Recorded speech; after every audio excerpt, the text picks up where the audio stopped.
여러분, 오늘 영상은 절대 중간에 끊으시면 안 됩니다. 지금 보여드릴 이 아파트는 서울 안에서 단돈 4억 3천만 원으로 무피에 가까운 구조를 만드는 방법을 실전으로 증명합니다. 이건 단순히 싸게 낙찰받는 법이 아닙니다. 감정가 6억 7천5백만 원짜리 아파트를 최저입찰가 4억 3천2백만 원으로 매입해서 그대로 감정가 수준에 매각했을 때였던 결과가 나오는지 숫자로 아주 명확하게 보여드리겠습니다. 그리고 영상을 끝까지 보시면 2024년 10월 15일 발표된 정부의 부동산 세제 완화 대책에 따라 일부 1주택자 또는 일시적 2주택자는 오히려 세제 혜택을 받을 수도 있습니다.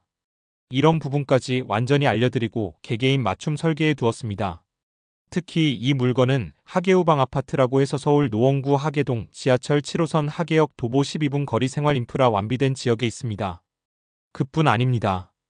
북쪽 베란다 문을 열면 펼쳐지는 로금이 우거진 숲이 한눈에 들어오고 주변의 산책로는 환상적입니다. 요즘은 이런 입지에서 4억 초반대 물건을 찾기조차 어렵죠. 그런데 이 물건은 선순위 임차인도 없고 소유자 본인 점유 상태라 인수할 권리나 전세보증금 걱정이 전혀 없습니다. 증명도 걱정 없이 최저가 그대로 낙찰받아 바로 수익을 계산할 수 있는 아주 깔끔한 구조입니다. 오늘 영상에서는 제가 이 물건을 개인 투자자 입장에서 3년 보유 후 매각할 경우와 법인 명의로 낙찰받아 즉시 매각할 경우 두 가지 버전으로 실제 시뮬레이션을 보여드리겠습니다. 서울 아파트에서 이런 구조가 아직 남아있다는 것 자체가 거의 기적에 가깝습니다. 그럼 지금부터 하계우방 102동 705 이 물건의 진짜 가치를 하나씩 파헤쳐 보겠습니다. 이번 경매 물건의 기본 정보를 살펴보겠습니다. 사건 번호는 2024타경 1222602이며 관할 법원은 서울 북부지방법원입니다. 소재지는 서울특별시 노원구 공릉로 58길 176 하계우방 아파트 102동 705입니다. 이 아파트의 용도는 공동주택 철근 콘크리트 구조로 지어진 건물이며 슬래브 지붕 구조로 되어 있습니다. 사용 승인일은 1999년 12월 27일 지상 15층 규모 중 7층 세대입니다. 전용 면적은 83.12제곱미터 약 25.15평형 대지권 면적은 24.44제곱미터 약 7.4평입니다. 이 단지는 총 288세대, 2개 동규모의 중형 단지이며 주차 대수는 304대로 세대당 1대 이상이 확보되어 있습니다. 난방은 개별 난방 관리 방식은 위탁 관리입니다. 감정가는 6억 7천5백만 원 현재 3차 매각이 진행 중이며 최저입찰가는 4억 3천2백만 원이는 감정가의 약 64% 수준입니다. 입찰 보증금은 4,320만 원 매각기일은 2025년 12월 2일 화요일 오전 10시입니다. 즉, 이 물건은 서울 노원구의 실거주 수요가 꾸준한 하계우방 아파트, 중형 평형대의 인기 세대 그리고 가격 경쟁력이 뚜렷한 3차 매각 진행 물건이라고 보시면 됩니다. 이어서 이 아파트의 구조와 주변 환경을 한번 확인해 보겠습니다. 이번에 소개해드리는 하계우방 아파트는 서울 노원구 하계동 주거 중심지에 자리하고 있습니다. 이 단지는 지상 15층 규모의 아파트 2개 동으로 구성되어 있으며 총 288세대가 거주하고 있습니다. 건물은 철근 콘크리트 구조로 지어져 내진 성능이 안정적이며 외벽은 백색 톤으로 마감되어 세월이 지나도 깔끔한 인상을 유지하고 있습니다. 단지 내부에는 1층 필로티 구조의 주차 공간이 마련되어 있고 총 304대의 차량을 수용할 수 있는 주차시설이 확보되어 있습니다. 각 세대는 남향 위주 배치로 채광이 좋고 통풍이 원활해 실내 공기가 쾌적한 편입니다. 난방은 개별 난방 방식으로 세대별로 난방 조절이 자유롭습니다. 이 아파트의 전용 면적은 83.12제곱미터 약 25평형대의 실속 있는 구조로 방 3개와 거실, 주방, 욕실 2개가 갖춰진 가족 단위 거주에 최적화된 구조입니다. 이제 주변 환경을 살펴보겠습니다. 단지 앞 도로를 따라 버스 정류장과 편의점, 약국, 카페 등이 줄지어 있으며 도보 약 10분 거리에는 지하철 7호선 하계역이 있습니다.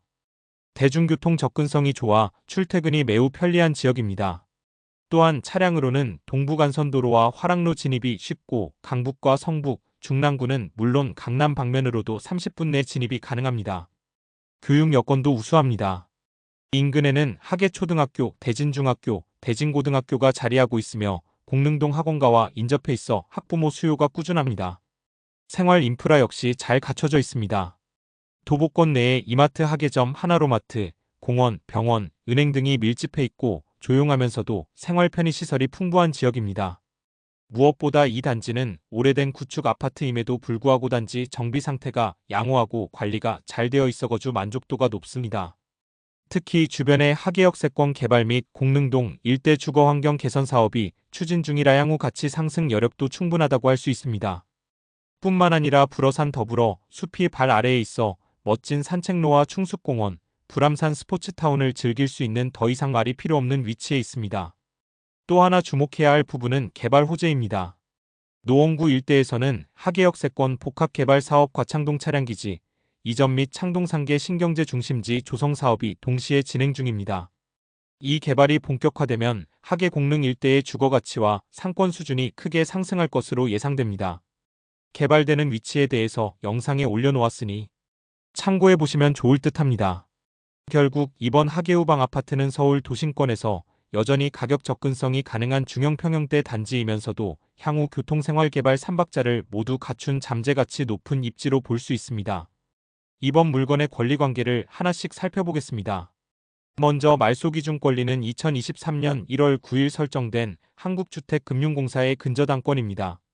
즉, 이 근저당권이 말소기준 권리가 되며 이 이후에 설정된 모든 권리는 낙찰과 동시에 함께 소멸됩니다. 감정가 기준으로 보면 채권 최고액은 약 3억 9,800만 원 이후에 다른 권리나 가압류가 추가로 설정된 내역은 없습니다. 다음으로 점유관계를 보겠습니다. 현장 조사서에 따르면 현재 점유자는 채무자 겸 소유자 본인으로 확인됩니다. 즉, 제3자 임차인이나 전입세대가 전혀 존재하지 않습니다. 현황조사에서도 전입세대 없음, 임차인 없음, 소유자 본인 거주 중이라고 명시되어 있습니다. 이 말은 곧 인수해야 할 보증금이나 대항력 있는 세입자가 없다는 뜻입니다. 따라서 낙찰자가 이 물건을 취득하게 되면 소유권 이전과 동시에 완전한 명도가 가능하며 추가 비용이나 분쟁 없이 안정적으로 인도받을 수 있는 구조입니다. 즉, 권리 구조만 놓고 보면 이번 물건은 안전한 1순위 근저당 경매 그리고 인수할 권리 없는 깔끔한 물건으로 볼 수 있습니다. 이번에는 이 물건의 금융 흐름, 즉 실제로 얼마가 들어가고 매달 얼마나 부담이 되는지를 계산해 보겠습니다. 요즘 서울은 대출 규제가 심해서 낙찰가의 40% 정도밖에 대출을 받기 어렵습니다. 따라서 이 아파트를 낙찰받을 경우 나머지 60%는 본인 자금으로 직접 준비해야 합니다. 먼저 기본 구조를 보시죠. 낙찰가는 최저입찰 금액인 4억 3,200만 원으로 가정하고 진행하겠습니다. 이 중 40%인 1억 7,280만 원이 대출금이고 나머지 60%, 즉 2억 5,920만 원이 본인 자금입니다. 여기에 법무사 비용 100만 원, 등기비나 인지세 같은 부대 비용 약 100만 원, 그리고 1가구 1주택자 기준으로 적용되는 취득세율 1.1%를 계산해보면 약 475만 원이 더해집니다. 이 모든 걸 합치면 초기에 들어가는 총 투자금은 약 2억 6,600만 원 수준이 됩니다. 그럼 이제 금융비용을 계산해 볼까요? 먼저 대출이자부터 보겠습니다. 1억 7,280만 원의 연 4% 이자라면 1년에 약 691만 원, 한 달로 나누면 약 57만 원 정도가 됩니다. 즉, 이 아파트를 가지고 있는 동안 매달 은행에 57만 원의 이자를 낸다고 생각하시면 됩니다. 다음은 자기자본의 기회비용입니다. 내 돈 2억 5,920만 원을 투자하지 않고 은행에 예금이나 채권으로 넣었다면 연 4% 기준으로 1년에 약 1,036만 원의 수익을 얻을 수 있었겠죠. 그걸 월 단위로 계산하면 약 86만 원 정도입니다. 즉, 실제로 돈이 나가는 건 아니지만 내 돈이 묶여있기 때문에 매달 86만 원의 이자 효과를 포기하는 셈이 됩니다. 이 두 가지를 합치면 어떨까요? 대출이자 57만 원, 기회비용 86만 원, 월 143만 원. 이 말은 곧 이 아파트를 낙찰받아 보유하고 있는 동안 매달 약 143만 원 정도의 금융비용이 발생한다는 뜻입니다. 3년 동안 보유한다고 가정하면 이 금융비용이 약 5,100만 원 정도로 쌓이게 됩니다. 즉, 단순히 싸게 낙찰받았다고 끝이 아니라 이렇게 매달 꾸준히 143만 원 안팎의 자금이 묶이는 구조입니다. 여기에서 만약 법인이 매입을 하게 된다면 취득세금이 12% 적용이 됩니다. 이 점을 참고하시기 바랍니다. 이번에는 여러분들이 가장 궁금하게 생각하시는 수익이 어떻게 되는지 한번 확인해 보겠습니다. 이 아파트를 전세로 놓았을 때의 구조를 살펴보겠습니다. 그런데 이 아파트는 현재 전세가 하나도 없습니다. 하지만 과거에 전세로 매매되었던 사례를 비교해 보겠습니다. 요즘 하계동 우방 아파트 전세 시세를 보면 83위 기준으로 3억 9천에서 4억 7천까지 거래되고 있습니다. 따라서 4억 3천은 시세의 중간 수준이라고 볼 수 있습니다. 이 아파트를 전세 4억 3천만 원에 놓았다고 가정해 보겠습니다. 낙찰가는 4억 3천2백만 원, 전세 보증금은 4억 3천만 원으로 가정했습니다. 즉 전세금으로 은행 대출금 1억 7천2백팔십만 원을 전액 상환하고 남은 금액으로 본인 투자금 2억 5천9백이십만 원 중 대부분을 회수할 수 있습니다. 계산해보면 이렇게 됩니다. 전세 보증금 4억 3천만 원에서 낙찰가 4억 3천2백만 원을 빼면 200만 원, 여기에 법무사 비용 100만 원, 취득세 475만 원, 기타 비용 100만 원을 더하면 실제로 약 875만 원 정도의 돈만 남게 됩니다. 즉 전세를 놓은 뒤 내 돈이 실제로 묶이는 금액은 약 875만 원 뿐입니다. 이걸 기회비용으로 계산해보면 연 4% 기준으로 1년에 약 35만 원, 한 달로 나누면 약 2만 9천 원 정도의 손해가 됩니다. 정리하면 이렇게 보시면 됩니다. 전세로 놓을 경우 대출이 모두 상환되고 실제로 내 돈은 875만 원만 묶입니다. 이 금액의 기회비용은 한 달에 약 3만 원 정도, 사실상 무피에 가까운 구조라고 볼 수 있습니다. 이제 마지막으로 이 아파트를 매각했을 때 실제로 얼마가 남는지를 계산해 보겠습니다. 현재 시세는 같은 동, 같은 평형 기준으로 7억 원 전후에 형성되어 있습니다. 즉 3년 뒤 매각을 감정가 수준인 6억 7천5백만 원으로 보더라도 충분히 현실적인 가정입니다. 낙찰가는 4억 3천2백만 원이었고 현재 감정가는 6억 7천5백만 원으로 평가되어 있습니다. 따라서 우리는 이 감정가 수준에서 매각한다고 가정하겠습니다. 먼저 개인이 3년 동안 전세를 놓고 보유한 뒤 매각할 경우입니다. 매입가 4억 3천2백만 원에 법무사 비용 100만 원, 기타 취득 비용 100만 원, 그리고 1가구 1주택자 기준 취득세율 1.1%를 적용한 475만 2천 원을 더하면 총 취득원가는 4억 3천875만 2천 원이 됩니다. 3년 뒤 6억 7천5백만 원에 매각한다고 하면 양도차익은 2억 3천624만 8천 원입니다. 여기에서 3년 보유로 인정받는 장기 보유 특별공제 6%를 적용하면 공제액은 1,417만 4,880원이며 공제 후 과세표준은 2억 2,207만 3,120원이 됩니다. 여기에 지방세를 포함한 38% 세율을 적용하면 세금은 8,438만 7,786원이 계산됩니다. 즉 세후 남는 금액은 2억 3,624만 8천원에서 세금 8,438만 7천원을 제외한 1억 5,186만 원 수준입니다. 여기에 전세로 운용했기 때문에 대출이자는 없고 단지 내 돈이 875만 원만 묶여 있었죠. 이 돈의 3년간 기회비용을 연 4% 복리로 계산하면 1년 35만 원, 3년 합계로 109만 2,560원의 손실이 발생합니다. 결국 최종 실순이익은 1억 5,186만 원에서 109만 원을 제외한 정확히 1억 5,076만 7,654원, 즉 1억 5,076만 7,654원입니다. 이번에는 법인으로 즉시 매각했을 경우입니다. 법인은 장기 보유 공제가 없기 때문에 양도차익 2억 3,624만 8천원의 법인세율 22%를 적용하면 세금은 5,197만 4,560원이며 세후 순이익은 1억 8,427만 3,440원, 즉 1억 8,427만 3,440원으로 계산됩니다. 정리하면 개인이 3년간 전세를 놓고 보유 후 매각하면 세후 1억 5,076만 원, 법인이 즉시 매각하면 세후 1억 8,427만 원의 이익을 남길 수 있습니다. 이 결과만 보더라도 이 물건은 전세를 통해 금융비용을 최소화하면서 리스크 없이 1억 원 이상의 순이익을 확보할 수 있는 서울 도심권 실전형 투자구조라고 할 수 있습니다. 여기에서 생략한 부분은 중개보수 최대 약 270만 원가량입니다. 참고하시기 바랍니다. 현재까지 설명드린 내용은 보편적인 계산 방법으로 말씀을 드렸습니다. 하지만 19.15 조치 이후 달라진 내용들이 있기 때문에 처음부터 다시 세법을 말씀드리겠습니다. 왜냐면 1가구 1주택자냐 아니면 무주택자냐 2주택자냐 여기에서 모든 세법이 달라집니다. 그래서 매우 복잡하지만 지금 설명드리지 않으면 여러분들이 오해하실 부분이 발생하기 때문입니다. 이제부터 잘 들으셔야 하는 것이 자신이 어떤 부분에 해당하는지 아셔야 합니다. 자, 이제 설명을 드리겠습니다. 여러분, 오늘 영상은 1주택자가 새 집을 낙찰받으면 세금이 어떻게 달라지는가 그 복잡한 부분을 한눈에 정리해 드리겠습니다. 서울 노원구 하계우방 아파트 감정가 6억 7,500만 원짜리 물건을 4억 3,200만 원에 낙찰받았다고 가정해 보겠습니다. 이때 중요한 건 내가 현재 집이 있는가 없는가, 그리고 실거주를 하느냐 하지 않느냐입니다. 이 세 가지가 세금에 미치는 영향은 상상을 초월합니다. 첫 번째 경우입니다. 현재 무주택 상태에서 이 아파트를 낙찰받아 2년 이상 거주한다면 이건 비과세 100%, 세금이 전혀 없습니다. 매입가 4억 3,875만 원, 매각가 6억 7,500만 원으로 2억 3,600만 원의 차익이 나더라도 양도세 0원, 지방세 0원 순이익 그대로 2억 3,600만 원이 남습니다. 거주만 제대로 하면 세금은 단 한 푼도 없습니다. 두 번째 경우입니다.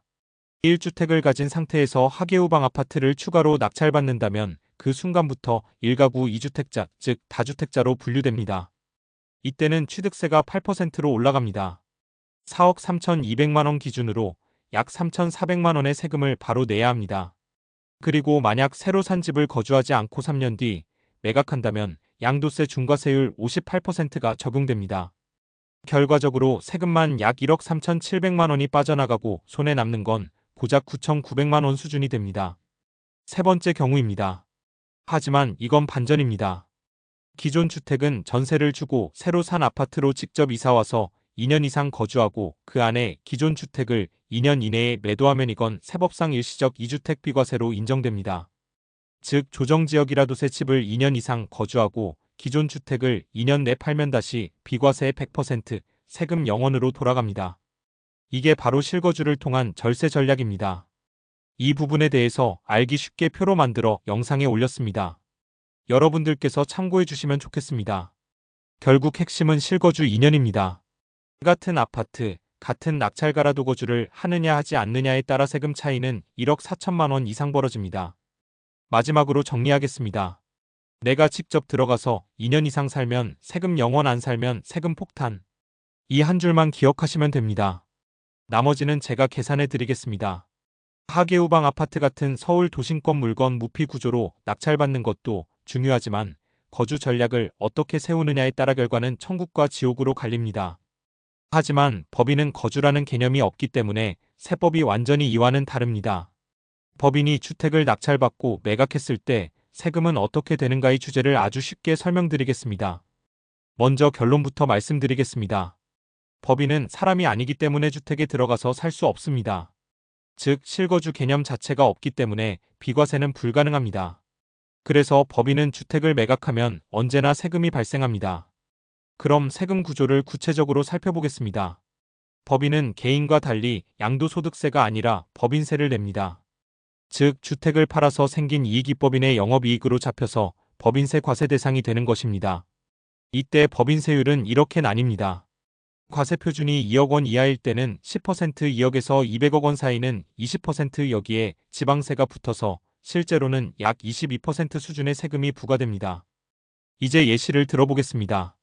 서울 노원구 하계우방 아파트 낙찰가 4억 3,875만 원에 매입해서 6억 7,500만 원에 매각했다고 가정해 보겠습니다. 이익은 2억 3,600만 원입니다. 여기에 22%의 법인세를 적용하면 약 5,197만 원의 세금이 나옵니다. 결국 세후순이익은 1억 8,400만 원 정도입니다. 하지만 이건 끝이 아닙니다. 법인은 주택을 취득할 때부터 세금이 중과됩니다. 서울 노원구처럼 조정 대상 지역 안에서 법인이 주택을 취득하면 취득세가 무려 13.4%입니다. 낙찰가 4억 3,200만 원을 기준으로 하면 약 5,780만 원의 취득세를 내야 합니다.